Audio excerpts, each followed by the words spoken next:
Good morning. My name is Raymond A. Howard, and I'm a blogger. And I am also a retired healthcare professional with the health department, Marine Corps veteran, veteran of Vietnam. Now, this is going to be, as always, from a biblical perspective. I'm interested only in clarity, not whether you agree with me or not. But this has to be said. Maybe you heard it already. Maybe you determined that you're out of control or have been out of control. I know I did. And when I determined that I was really out of control, I started on the right track. So, it's my desire that every man be saved, come to the knowledge of Jesus Christ. But I know everybody ain't going to be saved. But these are peerless times. I'm watching. You should be too.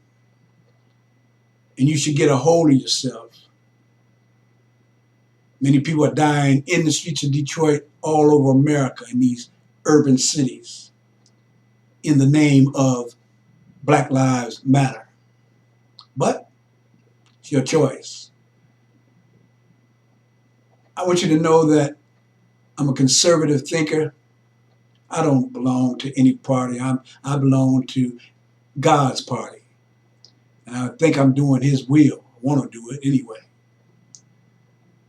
But I want to make sure that you understand that beginning right now, you should pay close attention.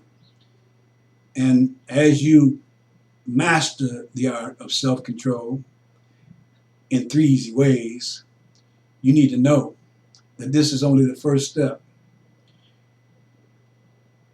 You have to have a victory. And you get that victory with the 3 principles involved. And you'll see them here. I'm not going to go into them now. But involved in the first level of really being successful, or I think Kobe said the 7 habits of a successful person, but they are timeless and they're translated for you in the Bible if you can only read it. Now let me get on with this and tell you that the Bureau of Justice Statistics stated that over 6,955,000 people were incarcerated during the years of 2000 and 2011. And when surveyed, most of those prisoners said, 98% of them, in fact, said that they were there because of their lack of self-control. And you know that that's true. You only go that way. You only kill, steal, and all these things that this mayhem that's taking place is because they are out of control. Now I know you guys that still haven't realized that lying about why you didn't do it. We understand, but it's time for us to get under control. See, because if we're to take back our cities, our country, we have to have control, because we are letting people in that don't have any control. So you have to be ready for them. You got to know your enemy. Let me give you a couple of reasons that I know that the cities are out of control. Abraham Pearson, and already at 25 years old, a felon, a career criminal, on his way to his court with a court officer,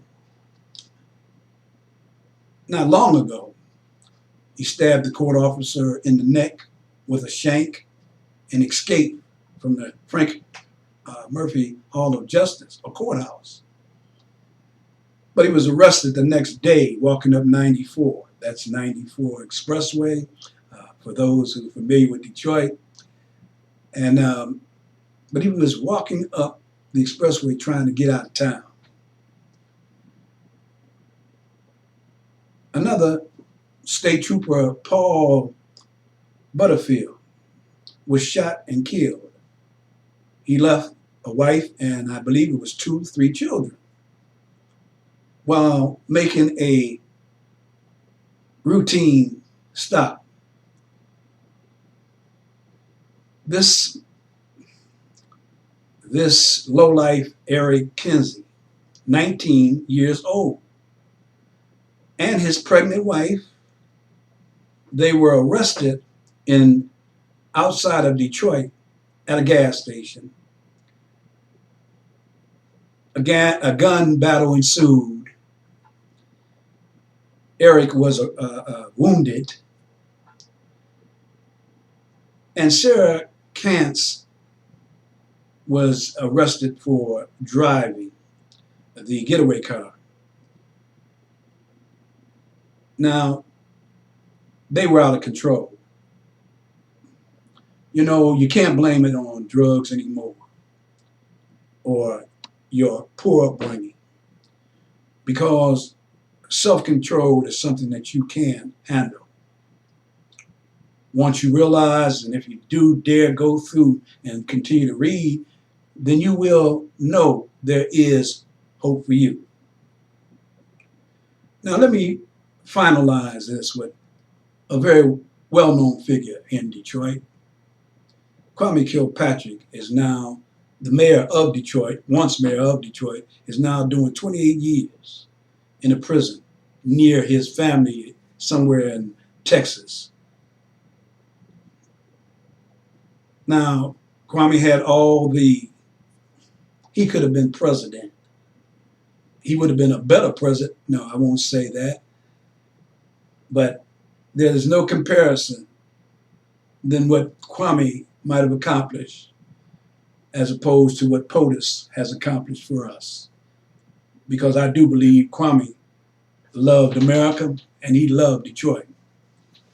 But him and his whole class, perhaps, may have been caught up in this disease of not being in control of themselves. He had good teaching. He went to college. He was a lawyer. He was benefited with the best of everything. He went to a lot of churches, but if those churches had been godly and told him what he was doing was wrong, he might have come out of that. But I blame Bernard Kilpatrick, his father. While his son is doing 28 years, he has done only 2. And I don't know if he's got out the halfway house or not, but I'm sure he came out of there holding his head down and continue to hold his head down, because I haven't seen him, but, you know, I do think that he ought to be ashamed of himself. So these 3 examples are people that had no control. The last one I do believe is worse than the murderers, because the conspiracy that Kwame KKK has leashed on this city of Detroit caused it to go into bankruptcy. Now, he had his help, 50 years of democratic politics, but I do believe that Kwame could have been the best thing for Detroit. But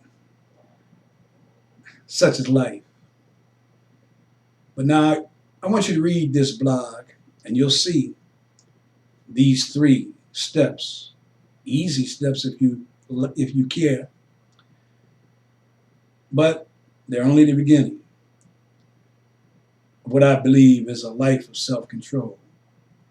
But you got to get that first victory. And that's your victory over yourself. So, believing that to be true, I'm going to say that this is, from a biblical perspective, and if you'd like to come back or see me or come again, then you can subscribe above my head or to my left, and you should subscribe. Go ahead, subscribe. Just put your email in, and I'll get back with you. So until we meet again, this has always, or this will always be, from a biblical perspective,